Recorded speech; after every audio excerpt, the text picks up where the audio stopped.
بتایا پڑھ کے میدان میں نماز ہم علی والے نہیں ڈرتے کبھی کو پار سے ہم علی والے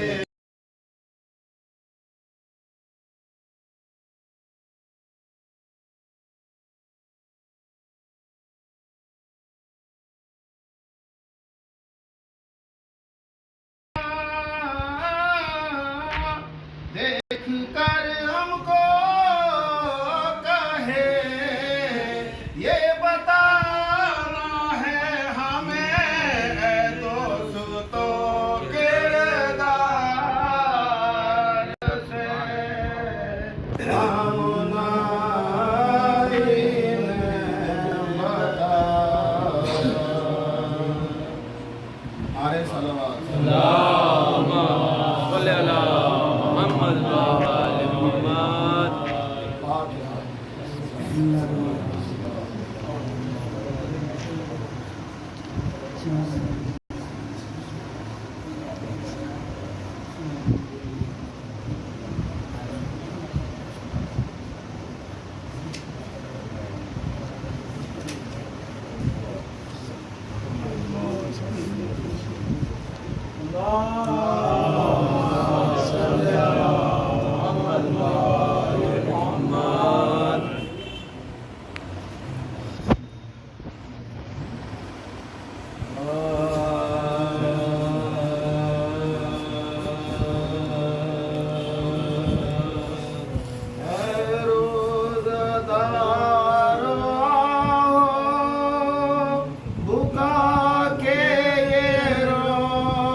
قدر کی سحر پیش خدا وہ سجدے میں شیر خدا اور ہائے تیغ ظلم کے ضربت وہ پر فوار خون کے زخم جبی سے سجدے میں آپ رب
مسجد میں گزار ڈوبی ہوئی لہو میں ملی کشتی نجات ماتھے پخون باپ کا مل کر کہی یہ بات ہائے ہائے اٹھایا قبلہ کعبہ پہ کے اس نے ہاتھ رلوایا نانا جان کو دار السلام میں بن باپ کا کیا ہمیں ماہ سیاہ بن باپ کا کیا ہمیں ماہ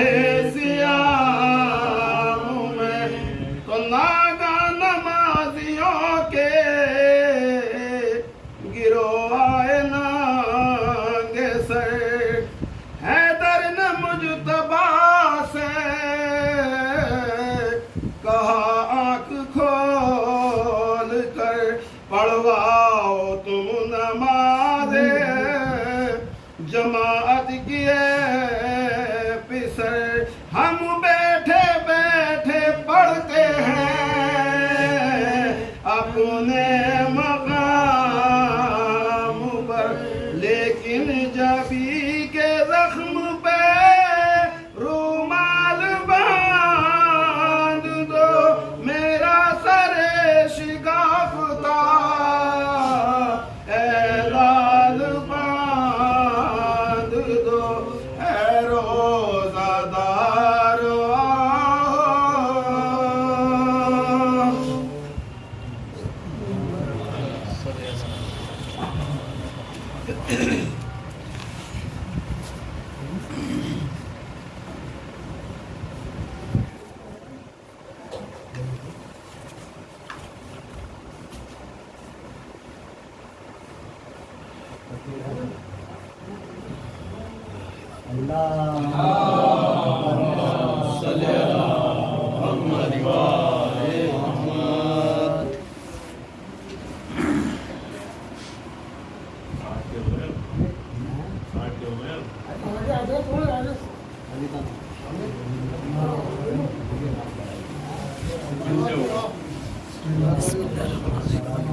اس وقت تک عبادت کیجیے جب تک یقین نہ آ جائے. یہاں یقین سے مراد موت ہے، یعنی اس وقت تک اللہ کی عبادت کریے جب تک موت نہ آ جائے. یہ اس بات کی طرف اشارہ ہے کہ ہماری زندگی کا ہر لمحہ عبادت میں گزرنا چاہیے. عبادت کا مطلب یہ نہیں کہ 24 گھنٹے سجدے پر بیٹھے رہے. یہ ہرگز عبادت کا مفہوم نہیں ہے. عبادت کا مفہوم یہ ہر وہ کام انجام دے جس سے اللہ راضی ہو اور اس کام سے بچے جو اللہ سے ناراضی کا سبب ہو. سبحان اللہ. لہٰذا عبادت کا مطلب یہ ہے کہ اللہ کی مخلوقات میں غور و فکر کرنا، نماز پڑھنا، روزے رکھنا اور بھی بہت سے عبادت ہیں. دیکھیے کچھ چیزیں ایسی ہیں جن کا دیکھنا بھی ثواب ہے اور اس کو پڑھنا بھی ثواب ہے. فرض کرو قرآن مجید وہ ہے جس کو دیکھنا بھی عبادت ہے اور جس کو پڑھنا اور سننا بھی عبادت ہے. والدین کے چہرے کو دیکھنا بھی عبادت ہے، خانہ کعبہ کو دیکھنا بھی عبادت ہے، خانہ کعبہ کا طواف بھی عبادت ہے. خانہ کعبہ کو دیکھنا بھی عبادت ہے، اس کا طواف بھی عبادت ہے. جس طریقے سے خانہ کعبہ کے دونوں طریقے سے عبادت ہے، اسی طریقے سے وہ انسان جو کعبے میں پیدا ہوا اس کا چہرہ دیکھنا بھی عبادت ہے، اس کا ذکر کرنا بھی عبادت ہے. صلوات پڑھیں گے.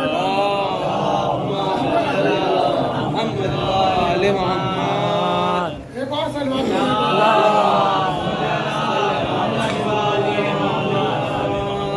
وہ کون ذات ہے جو خانہ کعبہ میں پیدا ہوئی؟ پوری تاریخ بشریت جناب آدم سے لے کے آج تک اور آج کے بعد سے لے قیامت تک آنے والی نسل میں کوئی ایسا نہیں ہے جو خانہ کعبہ میں پیدا ہو سوائے علی ابن ابی طالب کے. بس پہلے امام میں اور آخری امام میں فرق اتنا ہے، پہلا کعبے میں پیدا ہوا ہے، آخری کعبے سے ظہور کر رہا ہے. صلوات پڑھیں گے.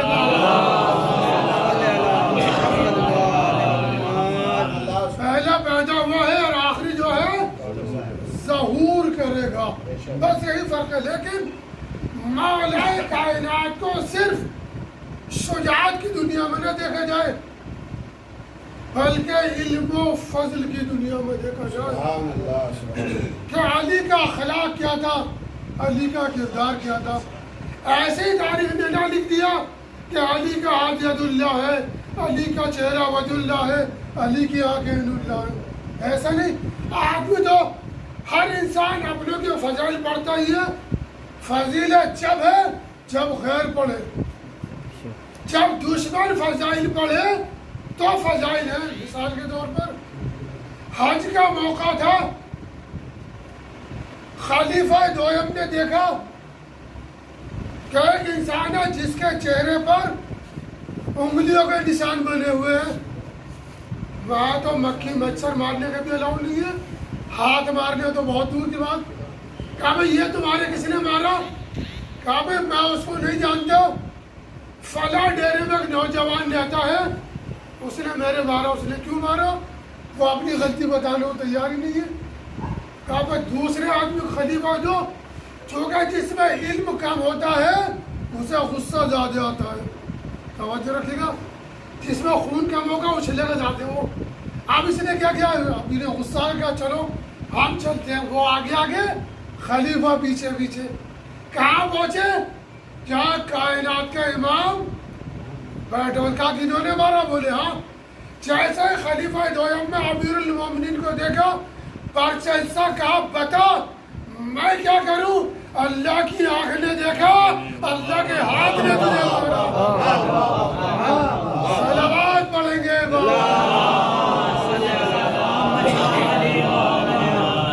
ابن ابی الحدید معتزلی جو اہل سنت کا رائٹر ہے، انہوں نے اس بات کو نقل کیا کہ حضرت علی سے پوچھا کیوں مارا گیا؟ یہ طواف کے درمیان جوان لڑکیوں کو گھور رہا تھا، اس لیے اس کو تماچا لگائے گا.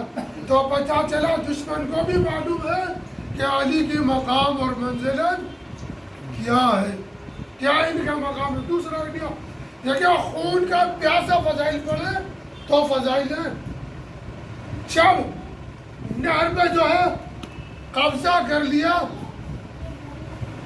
امیر شام کے لشکر نے صفین کے موقع پر، تو مولا علی نے کہا مالک ذرا پانی لے کے آؤ. مالک ہے پانی لے کے آگے. امیر شام کو پتہ چلا کہ پانی تو علی کے خیموں تک پہنچ گیا. تو اس نے پہرے داروں سے کہا جب تک میرا بیٹا پانی کے لیے نہ کہے پانی نہ دیا جائے گا. اعلان ہو گیا. اگلے دن مولا علی نے پھر کہا مالک جاؤ پانی لے کے آؤ. مالک پانی دینے گئے. امیر شام کو پتہ چلا. لشکر کے سردار کو بلا کر آپ نے تو کہا تھا کہ میرا بیٹا ہے تو پانی دے دینا. آپ کے بیٹے نے تو خود ہی آن کے کہا تھا کہ پانی دیا جائے. ہماری کیا غلطی ہے؟ کہا ٹھیک ہے. کہ اب جب تک میرا وزیر خاص نہ کہے پانی دیتا تو علی کے لشکر کو پانی نہ دیا جائے. کہا ٹھیک ہے. ادھر اس نے اعلان کرا. ادھر امیر المومنین نے مالک سے کہا کہ جاؤ پانی لے کے آؤ. مالک ہے پانی علی کے خیام تک پہنچا. امیر شام کو پھر پتہ چلا کہ میں نے تو منع کیا تھا کہ آپ نے تو کہا تھا میرا وزیر خاص ہے. آپ کا وزیر خاص پہنچا تو ہم نے پانی دے دیا. کہا ٹھیک ہے. جب 2-3 دفعہ ہو گیا کہا پانی تب دینا جو میری انگوٹھی دکھائے. جو میری انگوٹھی کا ثبوت دے پانی دے دینا ورنہ نہیں دینا. ادھر لشکر امیر المومنین میں جب پانی کا غلبہ بڑھا امیر المومنین نے مالک اشتر سے کہا جاؤ مالک پانی لے کر آؤ. مالک پانی لے کر آ گئے. اب جب امیر شام کو پتہ چلا کہ آپ نے تو کہا تھا انگوٹھی دیکھ دینا. کہا تمہاری انگوٹھی تھی. اب جو امیر شام نے ہاتھ دیکھا تو انگوٹھی غائب تھی. انگوٹھی غائب تھی. امیر شام نے بیٹھ کے کہا نہ میرا بیٹا گیا نہ میرے وزیر نے کہا نہ میں نے انگوٹھی تھی. یہ علی کے معجزات ہیں جو پانی منگوا رہے ہیں. صلوات پڑھیں گے.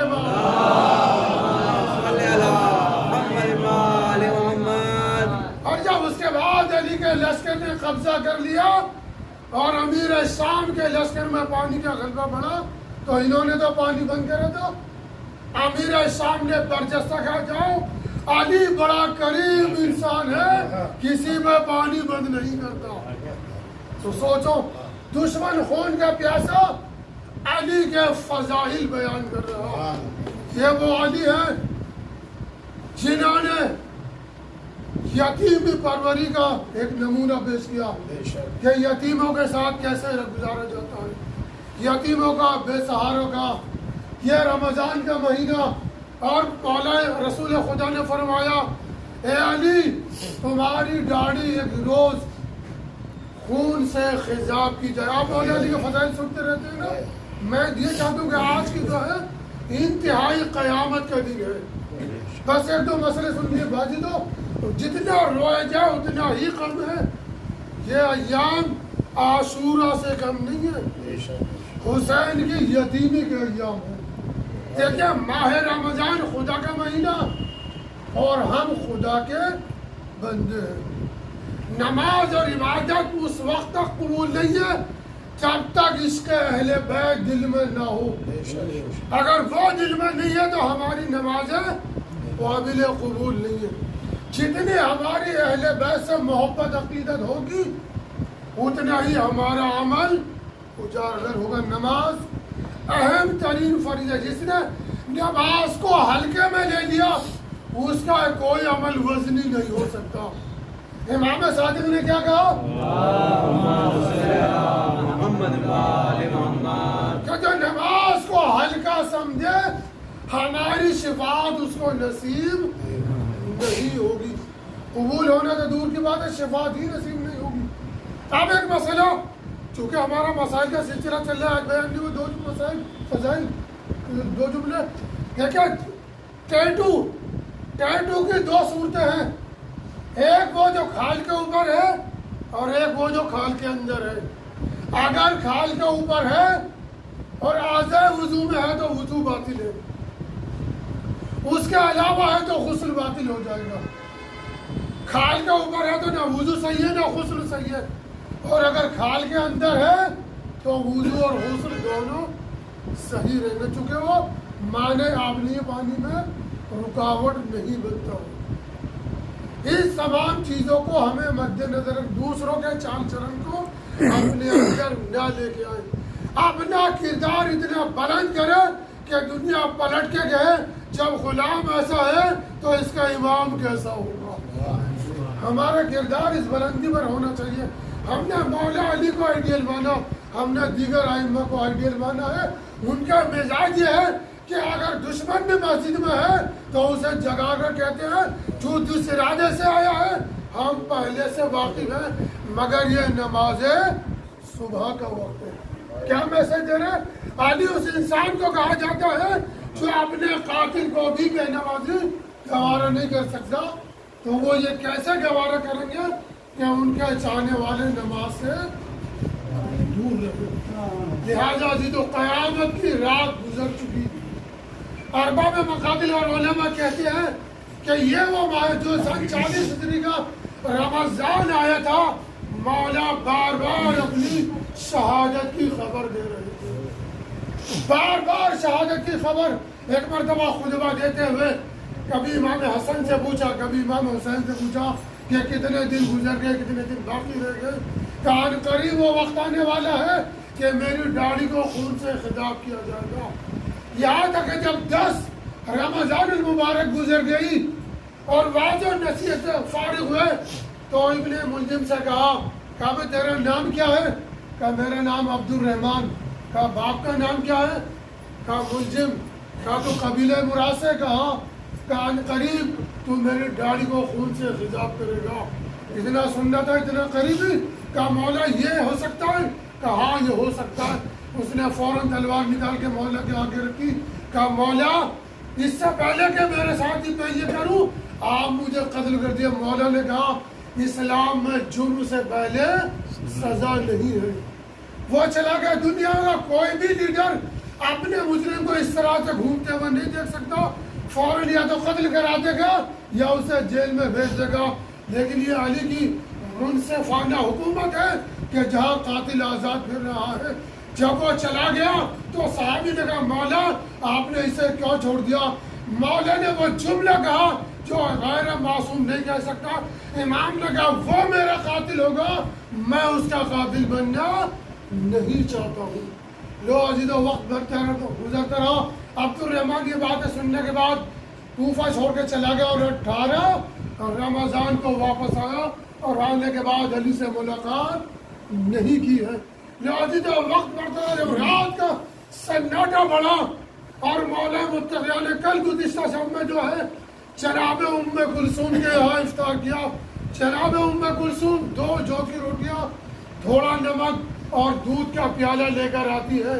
مولا متقیہ نے جب کھانا دیکھا تو کہا بیٹی کیا یہ چاہتی ہے تیرا بابا دیر تک حساب میں کھڑا رہے؟ کہ کہا بابا کیا بات کا ایک چیز ہٹا دے. جناب ام کلثوم نے نمک ہٹانا چاہا تو مولا نے کہا نہیں دودھ ہٹا دیا جائے اور میں نمک سے افطار کر لوں گا. ہاں جی تو مولا نے افطار کر لیا. اب رات کا سناٹا بڑا. کبھی علی سورہ یاسین پڑھتے ہیں, کبھی آسمان کی طرف دیکھتے ہیں اور کبھی کہتے ہیں انا للہ و انا الیہ راجعون. بار بار آسمان کی طرف دیکھتے ہیں. جناب ام کلثوم کی عزت کرایا. میں کہوں گا مولا ارے آج ام کلثوم کے گھر کا کیوں انتخاب کیا؟ آج اپنی مولا آواز ہے. ارے جب بھی تاریخ کربلا دہرائی جائے گی میری زینب کا نام آئے گا. اور جب میری شہادت کی تاریخ دہرائی جائے گی تو میری ام کلثوم کا تذکرہ ہونا چاہیے. ہاں عزیزو بار بار مولا متقیہ بار بار آتے ہیں اور آسمان کی طرف کو دیکھتے ہیں. ادھر کیا ایک مرتبہ مولا علی کے کانوں میں تلواروں کی آواز گونجی. مولا گھر سے باہر آئے. کیا دیکھا حذیفہ یمانی 40 افرادوں کے ساتھ مولا علی کے گھر کا حصار کیے ہوئے ہیں. مولا نے کہا حذیفہ یہ کیا معاملہ؟ کہا مولا مجھے ڈر ہے کہیں یہ وہی تو رات نہیں ہے جس کی بار بار آپ بشارت دے رہے تھے. مولا ہم سے یہ گوارا نہیں ہوگا کہ ہم زندہ رہیں اور آپ پر کوئی حملہ کر دے. لہٰذا ہم پوری رات آپ کے گھر کی حفاظت کریں گے. مولا نے کہا حذیفہ یہ بتاؤ کہ میں کون ہوں؟ حذیفہ زیارت گئے, تھرانے لگے, ہاتھوں کو جوڑ کے کہا آپ میرے سید و سردار ہیں, آپ میرے مولا ہیں, آپ میرے امام ہیں. امام نے کہا حذیفہ میں حکم دیتا ہوں گھر واپس چلا جا. حذیفہ میں 40 صحابہ کے گھر واپس آیا، ادھر آن کے کیا دیکھا، زوجہ جو ہے گھر میں ننگے ٹہل رہی ہے۔ کہا حذیفہ ارے مولا کو چھوڑ کے آ گئے، کہا میں کیا کرتا، مولا نے مجھے حکم دے دیا۔ حذیفہ گھر واپس چلا جا۔ حذیفہ گھر میں آیا، آنے کے بعد تھوڑی دیر تسبیح و تحلیل کری، اتنے میں آگ لگ گئی۔ ایک مرتبہ اس کی زوجہ نے ہلایا، اے حذیفہ ارے کیا آواز گونج رہی ہے، ذرا باہر نکل کے دیکھو۔ ابھی آواز آ رہی تھی، قد قتل امیر المومنین، امیر المومنین کو قتل کر دیا گیا۔ اب جو حذیفہ اٹھا، ساروں سینہ پیٹتا ہوا مسجد کی طرف آیا، کیا دیکھا مسجد کے دروازے آپس میں ٹکرا رہے۔ اجرکم اللہ، اسی تو آپ نہیں روئیں گے تو پھر کون روئے گا؟ ہمارے یہاں کا اصول یہ ہے، جب کسی کا باپ جاتا ہے تو اس کے بیٹے کو پرسا دیتے ہیں، علی کا بیٹا خون کے آنسو رو رہا ہے، اے میرے جنتے بزرگوار، اجرکم اللہ۔ ابھی تو وہ وقت آیا، ابھی میں نے ایک ٹکڑا پڑا تھا، ارے جب اس کی ہوائیں سامنے مدار ہوئی، علی نے پٹکا باندھا، گھر سے باہر نکلنا چاہتے ہیں۔ ایک مرتبہ گھر کی مرغا بھی آگے بڑھی، علی کے دامن کو تھام لیا، بس زبانے بے زبانی نوح کیا۔ ان میں کچھ سمجھے گا بابا ارے یہ کیا کہہ رہی ہے، کہ بیٹا ابھی یہ نوح کر رہی ہے، ان کے بعد تم بھی شریک ہو جانا۔ اے ام کلثوم اس بات کا دھیان رکھنا، انہیں وقت پہ کھانا پانی دینا، اگر کھانا پانی نہ ملے تو انہیں آزاد کر دینا۔ میں کہوں گا مولا ان بے زبان کا اتنا خیال، ذرا کربلا میں آئیے، حسینی سے آلتاش کی آوازیں بلند ہو رہی، لا ڈرو۔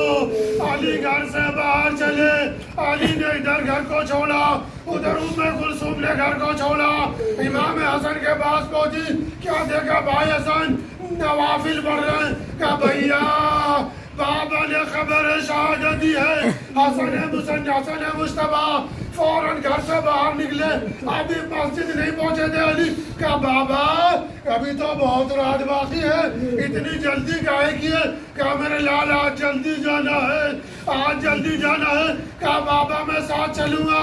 کہا میرے لال تجھے میرا حق کا واسطہ، واپس پلٹ جا۔ امام حسن واپس آ گئے، ادھر علی مسجد میں آئے، سب کو اٹھایا، ابن ملجم کو اٹھایا، اس کے بعد نافل نماز پڑھی، اذان کہی۔ عزیزو تاریخ میں گلدستہ اذان سے یہ دو ہی اذانیں تھی، یا مسجد کوفہ کی اذان یا 61 ہجری میں کربلا میں علی اکبر کی آواز گونج رہی تھی۔ عزیزو علی مصلی عبادت پر آئے، آنے کے بعد نافل نماز شروع کری۔ پہلی رکعت کا پہلا سجدہ تھا، ظالم نے بھرپور وار کیا، جبریل نے زمین و آسمان کے درمیان مقاصد نوحہ پڑھا، لقد تحتمد واللہ ارکان الہدى، خدا کی قسم ہدایت کا مینارہ ٹوٹ ختم، اور قتل علی المرتضیٰ، علی مرتضیٰ قتل کر دیے گئے۔ اس نوحے کا سننا تھا۔ زینب ام کلثوم نے کہا اے بھیا حسن، اے بھیا حسین یہ کیسی آواز ہے؟ دونوں بھائی دونوں مسجد میں آئے، کیا دیکھا بابا خون میں تڑپ رہے ہیں، مسجد کوفہ کی خاک کو اٹھا کے سر پر ڈال رہے ہیں۔ ایک مرتبہ امام علی مقام نے کہا اے میرے لال بیٹا حسن، باپ کا غم بعد میں منانا، پہلے نماز صبح پڑھاؤ، یہ پیغام دے رہے ہیں ہمارا غم بعد میں منایا جائے، نماز پہلے پڑھائی جائے۔ عزیزوں نماز پڑھائی، گریم میں رکھ کے علی مرتضیٰ کو لایا گیا۔ جیسے گھر قریب آیا، امام علی نے امام حسن سے کہا میرے لال چاہنے والے سے کہو گھر لوٹ جائے، چاہنے والے سے گھر لوٹ جائے۔ مولا حسن نے کہا بابا یہ تو ہمارے غم میں سر و سینہ پیٹ رہے ہیں۔ کہا میرے لال علی یہ برداشت نہیں کر سکتا کہ میری بیٹیوں کی آواز ہمارے کے کاموں میں پہنچے۔ میں کہوں گا مولا ارے سر 40 ہجری میں یہ نہ برداشت ہوا ذرا کربلا میں آئیے زینب و ام کلثوم کربلا سے کوفہ سے شام شہزادیاں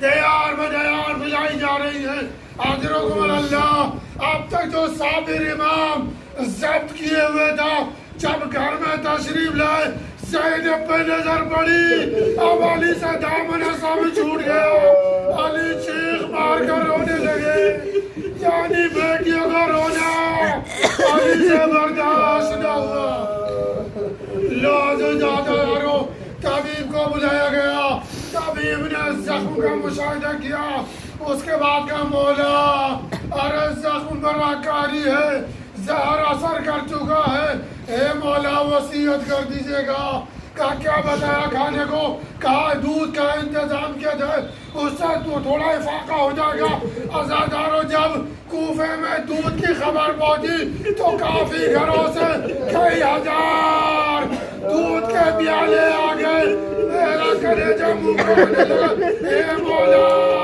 ارے آپ کو طبیب نے دودھ بتایا کئی ہزار دودھ کے پیالے آئے کربلا علی اصغر دودھ کے لیے تڑپتا چلا گیا پانی کے لیے تڑپتا چلا گیا آزید و تاریخ کہتی ہے 19 رمضان علی مرتضی پر بڑی سخت ترین مشکل کے ساتھ گزری بڑی بے چینی تھی بڑی بے قراری تھی کسی صورت چین نہیں تھا جب 20 رمضان آئی اور چاہنے والوں کا ہجوم لگا امام حسن بار بار کہہ رہے ہیں میرے بابا ملاقات کی کنڈیشن میں نہیں ہے میرے بابا ملاقات نہیں کر سکتے لیکن 2 صحابی مزید ہیں کہ جب تک مولا سے نہ ملیں گے تو ہم واپس جانے والے نہیں ہیں امام حسن بیت الشرم ہے کہ بابا 2 صحابی نہیں جا رہے کہ انہیں اندر بلایا جائے اندر بلائے صحابی نے آن کے مرتبہ دیکھا کہ مولا کی پیشانی پر زخم پر جو ہے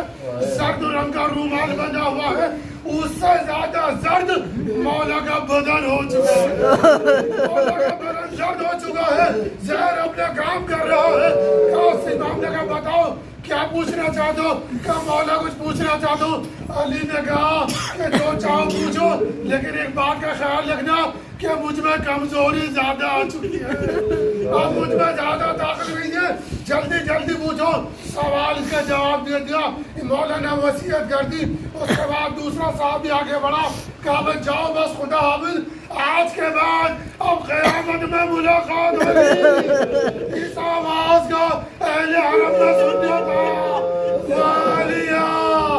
والیہ کی آواز بلند ہونے لگی صحابی گھر سے باہر نکلے زینب آگے بڑھی ام کلثوم آگے بڑھی ایک اور عام برپا ہوا عزاداروں دن گزر گیا اب جب 20 تاریخ کا دن گزرا وہ شب 21 آئی جب آدھی رات ڈھلنے شروع ہوئی علی نے امام حسن کے حوالے سارا گھر بار کیا ایک ایک کی ذمہ داری سنبھالی اس کے بعد جب پیر سمیٹنے لگے کہا بابا یہ کیا ہو رہا کہا بیٹا تم نہیں دیکھ رہے رسول خدا آ گئے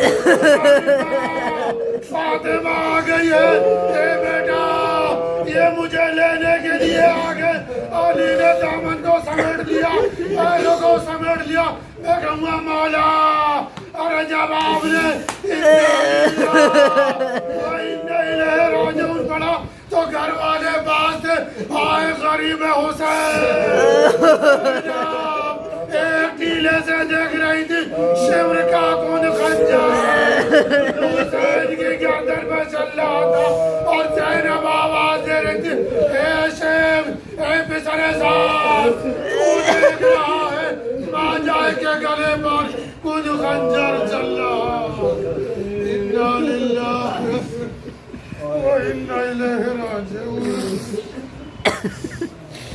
پروردگار ہماری اس خلیل والے کو قبول فرما ہمارے کثیر گناہوں کو معاف فرما امت جو مر چکے ہیں ان کی مغفرت فرما جو زندہ ہیں انہیں ہمارے خیر کی توفیق عطا فرما ہمیں جو برسر روزگار ہے انہیں برسر روزگار فرما، جو برسر روزگار ہے ان کے رزق میں ترقی عطا فرما، پرچم کفر و نفاق کو سرکو فرما، امریکہ اسرائیل دشمنان اسلام کو نیست و نابود فرما، پرچم اسلام بلند و بلندتر فرما، ایران اتباعت اہلیت ورد کرام علماء اعلام کی حفاظت فرما، ابو جہاز غلامان سوگواران امیر المومنین سب کی جان و مال و عزت آبرو کی حفاظت فرما، ہماری اس قابلی عبادت قبول فرما، امام زمان کے ظہور میں عادل فرما، ہمیں ان کے آوان و سان میں قرار فرما، ربنا تقبل منا انما انت السمیع العلیم۔ آپ حضرات سے گزارش ایک مرتبہ رحم 3 مرتبہ سورہ اخلاص کی تلاوت فرما کر امیر المومنین کو ہدیہ فرما۔